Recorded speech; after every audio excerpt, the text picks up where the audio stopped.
जय हिंद। कैसे हैं आप लोग? उम्मीद करता हूं अच्छे होंगे और आप लोग की तैयारी बहुत बढ़िया चल रही होगी। आज मैं बात करने आया हूं इस पे। ये बड़े काम की चीज़ है और बहुत से एग्ज़ाम पेपर में हूबहू ऐसा ही एक पैटर्न मिलता OMR का। ठीक है, तो इसमें भी आपका नंबर है, यहाँ पे नंबर होगा, नाम होगा, रोल नंबर भरने के लिए, गोला करने के लिए है। तो सेम जैसे OMR सीट मिलती है सेम वैसे ही है। इस पे प्रैक्टिस कीजिए आप। इसका बेनिफिट ये होगा, एक तो टाइम सेव होगा, काफ़ी टाइम सेव होगा, क्योंकि बुक्स पे आप ABCD करके लिखेंगे, क्वेश्चन लिखेंगे, फिर उसका उत्तर लिखेंगे। तो ये चीज़ अगर यूज़ करते हैं आप तो काफ़ी मतलब कि पर डे आपका 2 घंटा सेव होना है। अगर पर डे 2 घंटा सेव हो रहा है तो आप सोचिए 30 दिन में कितने घंटे आपने सेव कर लिए।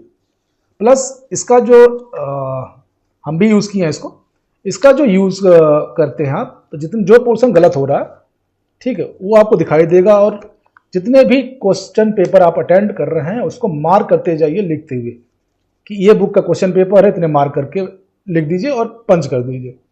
हफ्ते में एक दिन उसको उठाइए, देखिए कौन कौन सा पोर्शन आपका गलत हो रहा है, उस पर एनालाइज कीजिए, उस पर प्रैक्टिस कीजिए, उस पर ध्यान दीजिए, वो कॉन्सेप्ट क्लियर कीजिए जिस पे आप गलत हो रहा है। ठीक है, क्योंकि एक ही टाइप के क्वेश्चन, एक जगह से क्वेश्चन गलत हो रहे हैं, इसका मतलब ये है कि आपको वो कॉन्सेप्ट क्लियर नहीं है, क्लियर है। दूसरी बात, वन लाइनर पे बिल्कुल मत जाइए, ऑब्जेक्टिव बाद में लीजिएगा। ऑब्जेक्टिव जो गलत कर रहे हैं उसका डेप्थ पकड़िए। मैं पहले बता रहा हूँ, डेप्थ पकड़िए। डेप्थ पकड़ने से क्या होगा कि एग्जामिनर कोई भी क्वेश्चन अगर इधर उधर भी थोड़ा घुमाता है तो आप उस एरिया को पकड़ सकते हैं, रिलेट कर सकते हैं। 4 ऑप्शन मिलते हैं, चारों ऑप्शन को रिलेट कर सकते हैं कि किस ऑप्शन के नज़दीक ये क्वेश्चन है। ठीक है, और इस तरह तैयारी कीजिए। रेगुलर एक वे में तैयारी कीजिए, एक रास्ते में तैयारी कीजिए, एक तरीके से तैयारी कीजिए। ये नहीं कि आज 15 घंटे पढ़ लिए फिर 10 घंटे पढ़ लिए, नहीं, बिल्कुल नहीं। आप घंटे का लिमिट तय कीजिए और रेगुलर पढ़िए। ठीक है, रेगुलर पढ़ने से क्या होगा कि आपकी आदत बनी रहेगी बैठने की। नहीं तो कुछ लोग जोश जोश में आके बहुत देर तक बैठने लगते हैं, फिर धीरे धीरे धीरे उनका जोश ख़त्म होता है और फिर वैसे ही। तो रिवीजन करते रहिए और 4-5 घंटे रेगुलर दीजिए किसी तरह। कंपटीशन बहुत हाई है और यूपी गवर्नमेंट का हालत जानते हैं आप लोग। तो अपने सब्जेक्ट पे, अपने जो ट्रेनिंग, जो लर्निंग पैटर्न है उस पर काम कीजिए। हाँ, एक और इम्पॉर्टेंट बात है कि जिसका जो पेपर होगा उसका एक सिलेबस आता है। बहुत से बच्चे सिलेबस मांगते हैं, इसका मतलब ये है कि आप लोग जो पढ़ रहे हैं आपको सिलेबस कंफर्म नहीं है कि कौन सा सिलेबस है आपका और कहाँ से क्या क्या पूछेगा। अगर सिलेबस नहीं अगर पकड़ पा रहे हैं आप, तो पूरा आप बहुत डेप्थ में है, पूरा इतनी मोटी मोटी किताबें पोथा याद करना पड़ेगा आपको। ठीक है, उतना टाइम नहीं है, उतना समय नहीं है, तो डेप्थ का ध्यान रखते हुए लिमिटेड सोच रखिए। दूसरी बात, ये चीज़ लीजिए, इसका बहुत फ़ायदा है, टाइम सेविंग है, प्लस आपके पास ये चीज़ देखने के लिए कौन सा वीक पॉइंट है, ये इंपॉर्टेंट है।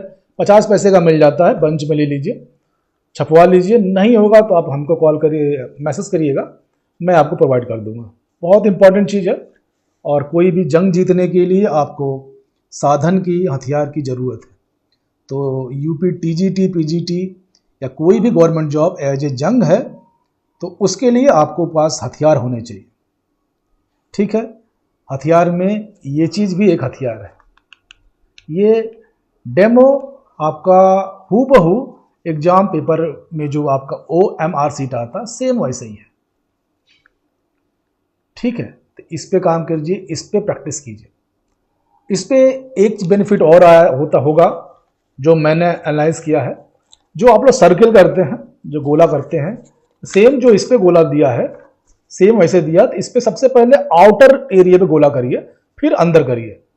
आप लोग क्या, बहुत से बच्चों को ये जानकारी नहीं है, वो बीच से ही गोला करना शुरू कर देते हैं, जिससे टाइम ज़्यादा लगता है और डर डर के करते हैं। आउटर पे करेंगे तुरंत सर्किल मारा, बीच से कर दिया, ठीक है, ये छोटी छोटी चीज़ें हैं और इम्पॉर्टेंट चीज़ें हैं। और एक बात और जो मैं महसूस कर रहा हूँ कि आप लोग को मोटिवेट होने के लिए एक मेरी तरफ से कोट है कि दीवार पे घड़ी है, सबने देखी होगी, ठीक है। तो घड़ी केवल देखने के लिए नहीं है, घड़ी सीखने के लिए भी है, ठीक है। तो don't watch the clock, don't watch the clock, do what is keep, sorry, don't watch the clock, मतलब घड़ी मत देखिए, ठीक है। डू व्हाट इट्स डज, मतलब घड़ी क्या कर रही है उस पर ध्यान दीजिए, ठीक है। तो फिर से सुन लीजिए एक बार, don't watch the clock, do what it is does, keep going, लगातार चलते रहिए चलते रहिए चलते रहिए, लगातार पढ़ते रहिए, ठीक है।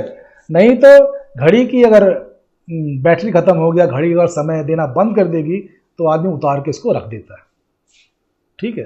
लगातार चलते रहें, लगातार प्रैक्टिस करते रहें, सफलता या कीमत तभी मिलेगी आपको, ठीक है। तभी आदमी आपको सजा के रखेगा, ठीक। इसके साथ ही जय हिंद, जय भारत, खुश रहिए, स्वस्थ रहिए, मस्त रहिए, हंसते रहिए और तैयारी कीजिए। Thank you all of you.